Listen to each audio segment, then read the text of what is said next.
Welcome back, everybody.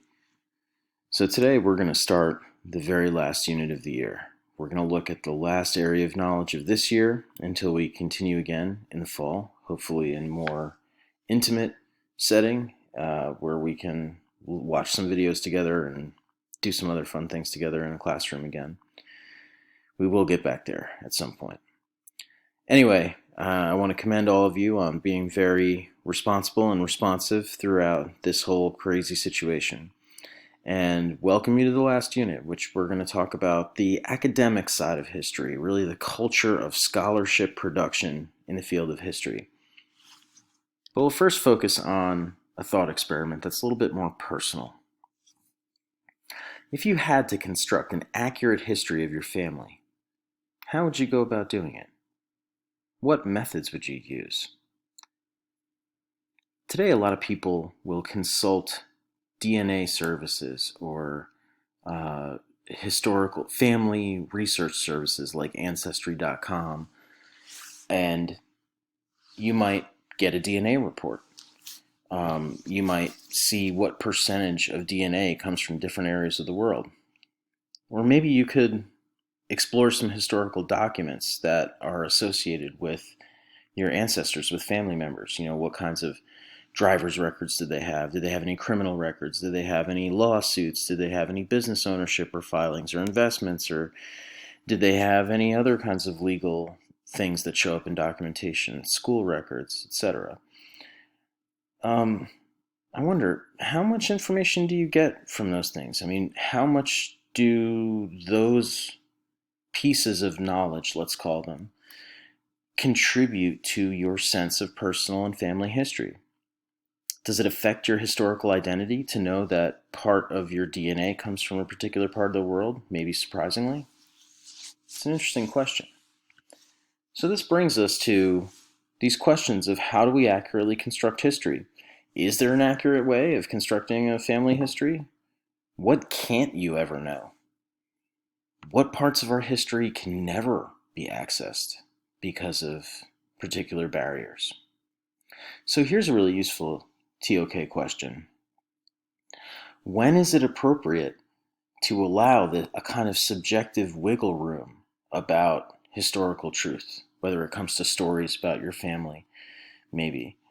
And when might it not be appropriate to allow that subjective wiggle room? When should we absolutely try to establish objective facts and not let historical embellishment create a narrative that may not be accurate? This is a really interesting question, and these questions speak to the meta-study of history that we call historiography. What are the best methods for actually studying history? We're going to talk about that a little bit later in more detail. So it is a good question to ask. What actually counts as history? Are monuments historical evidence? Look at these different monuments from around the city of Newark. Have you ever even noticed them? Have you learned a lot of history from them? What actually counts as historical evidence? And what doesn't count as historical evidence? When is certain kinds of historical evidence appropriate, and when might it be inappropriate? These are very important questions for scholars trying to construct history, because historical narratives can shape various outcomes in the world, whether it's political expectations that people have in society, or whether it's self-identity and psychology and expectations of yourself. These notions of history have huge impacts on our psychology, on our politics, and on our values. And therefore, it's really important to ask these kinds of critical thinking questions about our historical knowledge. So, we'll move forward looking at this area of knowledge in three parts. The first is we'll look at sources. What constitutes evidence in constructing scholarly history? And what are some of the limitations about evidence, or on evidence, I should say? What are the limitations on knowledge that are derivative of the nature of historical evidence? In part two, we'll actually try to look at the nature of historians themselves. By being individuals and carrying particular perspectives of the world, histories are necessarily influenced. We cannot really understand the world outside of our own consciousness, so therefore, every historian will filter historical knowledge through a particular consciousness, and thus a perspective exists. We'll try to analyze that in more detail and see that most historians tend to fall into particular kinds of schools of thought. And in part three, we'll actually try to create a holistic analysis of what this means about history in general, how historical narratives should and could be questioned for validity and accuracy, and how questions about what those things even mean should enter into our study of history. So, let's look at sources. I hope you like this map. I think this map is really cool, even though it may be kind of overwhelming to look at it first. You've probably heard of the difference between primary sources and secondary sources. So primary sources come from the time of the event, and there are various types that we can categorize them into. There are written sources like letters and diaries and newspapers, and visual sources and physical sources like artifacts and buildings. And there are also stories that get passed down, oral sources, stories, music, audio, speeches. And then on the other side, we can see that they have different ways of analysis. We can analyze their reliability. We can analyze their usefulness. For secondary, we almost have to flip that a little bit. Categorizing them, we can categorize them into the same kinds of categories and groups. And the analysis is almost, because it's later in the event, there's a different kind of reliability and usefulness that we're looking for. Okay, we're looking for relevance, quantity, and trustworthiness, and for the same categories of usefulness. But for reliability, we have to look for that kind of interpretation, and that knowing that secondhand nature is a huge part of this source. All right, so there are two big questions that we have with sources. How can we actually extract knowledge from sources? And this brings us to issues of quality. How do we know the quality of a source? And quantity. Can we verify that the source is good through quantity of evidence? Sometimes there's just no evidence to answer historical questions. And then how useful is the knowledge that we extract? And this brings us to the issues of comprehensibility. Can we actually comprehend historical sources?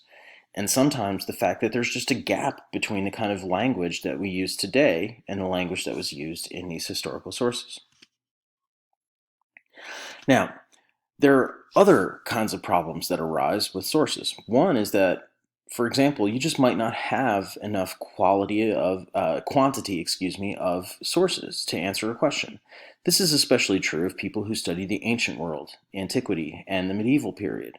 There just aren't enough sources to actually study. A lot of them have been lost, most of them have been lost, and there weren't really that many people who knew how to write throughout most of history, so a lot of the history did not get written down.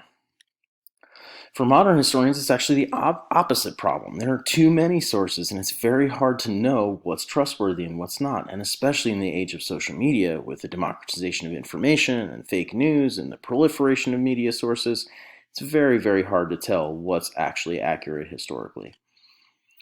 But every historical record is incomplete, because there are lots of important sources or aspects or perspectives or angles that never get revealed, that get destroyed or lost, and there's a lot of different angles that go into this. For one thing, we can have knowledge gaps because of decay. So people decay, documents decay, artifacts decay, they lose their integrity over time. But even there are people that will never hear their perspective because they're just gone. So the older customs, language, and knowledge of older people, in some ways, is something that can never truly be grasped, can never truly be understood. And then sometimes sources are just destroyed. There's unintentional destruction of sources, like fires, the 1666 fire in London that destroyed virtually the whole library.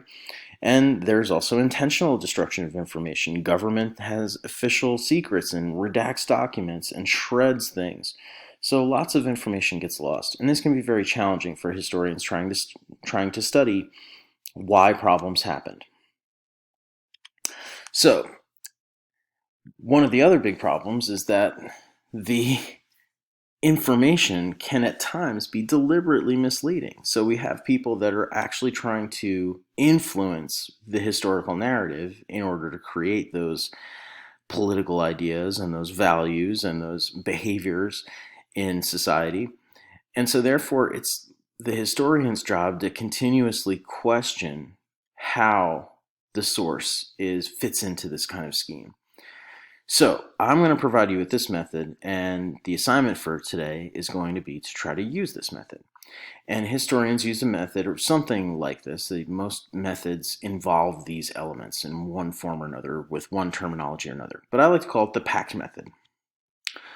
So we want to look at the purpose. Why was the source produced? We want to look at the author. Do we know anything about the person who produced the source? We want to look at the context. Is the evidence that's coming out of the source backed up by what we know from other sources? How does it fit into the other base knowledge that we have to make sense of this source? Then we look for the tone of the source.